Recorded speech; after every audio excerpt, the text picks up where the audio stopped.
Hello everyone, I'm back with a brief video to talk about why you might consider upgrading from the Google Pixel 8 Pro to the Google 9 Pro XL. Now, Pixel 9 Pro XL, excuse me. Now, generally I don't advocate for year-to-year upgrades, and if you're happy with your Google Pixel 8 Pro, by all means, keep it. If you're good to go, if it functions for you and it's working fine, then don't worry about it. However, I don't think it's quite the slam dunk to not upgrade this year as much as I've heard kind of many of the tech reviewers discussing. Now, I'm not saying, again, it's something you should do necessarily, but I'm going to list a few reasons why you might consider it. One, first and foremost, is the battery life. I don't know, it's the tensor, it's the 16 gigabytes of RAM, it's the cooling chamber. I don't know what the reason is for it, but maybe it's a very slightly bigger battery, not very much so, but normally I'd get like 5 to 6 hours of screen on time with the 8 Pro. And if I was using it heavy, like driving somewhere, say navigating somewhere for 45 minutes to an hour in LA traffic, listening to some podcasts while I'm doing it, and then navigating back, always on 5G, maybe shooting some text messages off, maybe looking at my grocery list or my shopping list or my errands list, whatever it is I got going on. It wouldn't surprise me that, I would top off sometimes at 3, 4 in the afternoon because I've been running it hard all day long. I've been using this as, my main device. This phone, I have not had to do that, not once. And I've only had it for 2 days. And it's still learning my usage patterns, and it's already on par with the iPhone 15 Pro Max and the Galaxy S24 Ultra. As a matter of fact, I'll go ahead and pull it up. I had, this is my battery usage. I had 19% left. I ran it on 5G most of the day. It wasn't until I got home, I was like around 33%. It was around 6 o'clock in the evening, 7 o'clock in the evening. I had 6.5 hours of screen on time, roughly. And that was mostly on 5G. I didn't worry about this at all. Like, it was not a problem, and it was no big deal.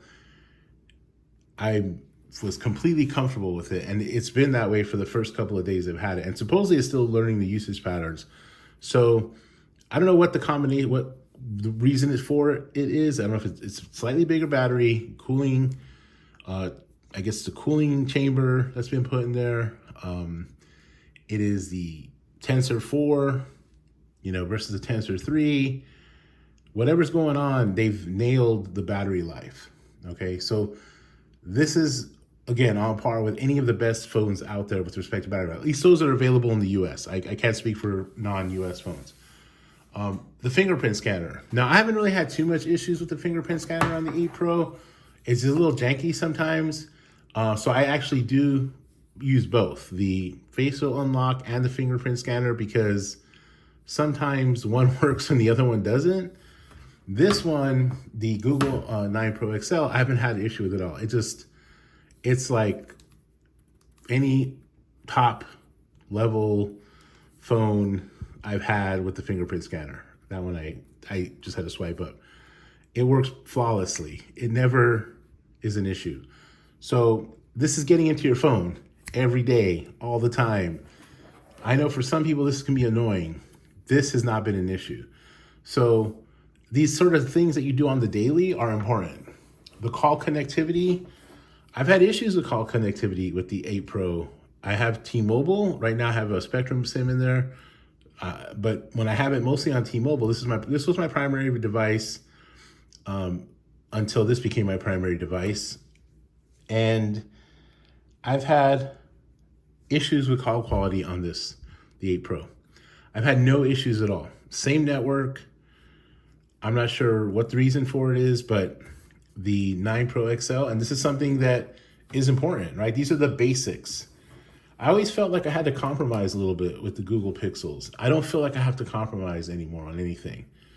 I was even, the performance is not even an issue with the Tensor chip. I was concerned about that versus the Snapdragon chip or the Apple chips. they're doing fine. This is fine. I played video games on it. I'm not a huge gamer, but I've had no issues playing the games that I play, or the one game that I play, which is FIFA FC Mobile, otherwise known as FIFA Mobile. So there's that. So battery life, fingerprint scanner, call connectivity, RAM. You got 16 gigabytes of RAM here. There are no disappearing apps. Sometimes those apps get shut down in the background.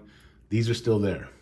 So the RAM management is much better. Not sure, again, what the reason for it. I know some of the RAM here is specifically geared towards the AI through Gemini, but I haven't had any issues with it at all. Losing apps in the background, they're still there.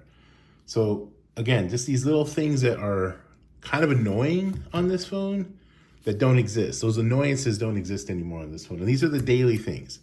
And then I would say finally the build quality. I was thinking, I was hesitant to upgrade because I thought, well, this is the Google Pixel look. It's the feel, it feels good in the hand. It's got the rounded edges, but it's still got the flat, finally went with the flat display. I thought this was kind of perfect. This is exactly what Google Pixel has been and should be and what have you. The Google Pixel 9 Pro XL, it does feel like an iPhone. It looks like an iPhone. It smells like an iPhone, but it doesn't perform like an iPhone, and it actually does feel really good in the hand. As a matter of fact, there's a little bit of a difference. It feels very similar. Maybe it's a little bit different than the iPhone, but it feels very good. I thought this was going to be, this is a little more slippery. I thought this was going to be, better in that way. And I felt like I was going to give something up. This actually feels better. Even with the case on it, it feels better. It's got a little more heft to it. I don't have to worry about dropping it as much because the rounded corners, you might hit glass edge and then you got a broken back. This one, more likely to hit the metal part and possibly save the back because it's flat. And they already went to a flat display in the front. That was the first good move. Now the flat back. If it does fall and it hits that back corner, I'm not hitting glass like I am here. I'm hitting metal. Now, obviously, I use cases with my phone because I'm way too clumsy to not use cases with my phones. But this actually feels good. I don't think it has a grip to it necessarily, but it doesn't feel nearly as slippery in my hand as this one does. This one feels like it slips and slides in my hand without a case on it. I need a case with this one. This one I don't necessarily need the case for. Now again, is that a reason to upgrade? Not necessarily, but it does have a better build quality. Now, Best Buy is doing this trade-in right now for a couple more days. I think Thursday is the last day, I'm not sure, where you get $6.99 credit for this, and then you get, or I think it's Google, it's doing $6.99 credit. So it's a $400 upgrade. But at Best Buy, you get the $200 gift card. So then it becomes, a $200 upgrade if you want something else at Best Buy. That's up to you, obviously. I actually went ahead and traded the S24 Ultra for this phone because Best Buy was giving, if you trade in the S24 Ultra, Best Buy was giving you this phone for free plus a $200 gift card on top of it. And I prefer Pixel over Samsung, so I went ahead and did it. And I don't regret it at all. This phone has been absolutely fantastic.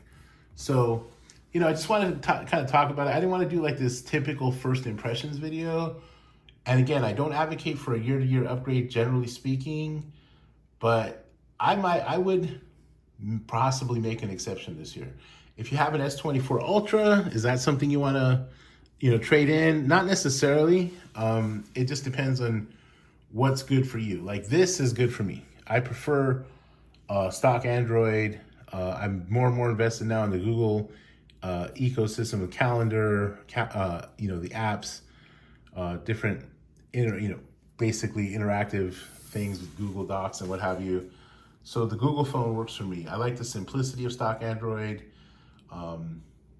because it just works. So, and I don't like the redundant apps on OnePlus or the Samsung phones. I don't need 2 calendar apps. I don't need multiple apps of the same thing. And also the fitness tracking is much better on Pixel than it is on Samsung. Based on all of the tech health blog channels that I've watched, the Pixel Watch 2 kind of leveled up quite a bit in that regard. The integration with Fitbit, you know, it's a big deal if you do fitness tracking. Now, obviously, if you're really into it, you can be using Garmin and what have you, and that's that. But if you're just trying to stay healthy on a more basic level, then, you know, the Pixel Watch, which I'm going to get the Pixel Watch 3, trade in my Pixel Watch 2 for it, that would be something to also consider. But anyhow, I just wanted to kind of do this quick comparison, and I don't think it's necessarily something to dismiss in terms of the upgrade.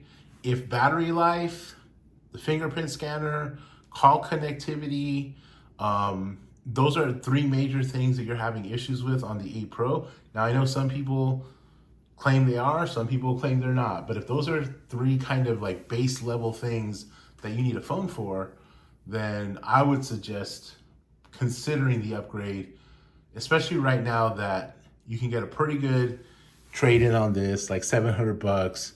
You get either $200 from the Google store or $200 from Best Buy. I prefer doing Best Buy because I like to do it in person. But, you know, and, you know, you can use, there are more things at Best Buy you can buy with that gift card. So then it becomes kind of like a $200 upgrade versus a $400 upgrade. And I think it's worth it, personally.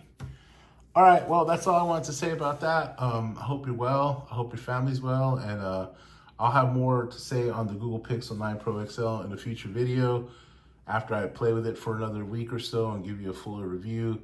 But right now, I am highly impressed with it. It's one of the best phones I've ever used. All right, take care of yourself.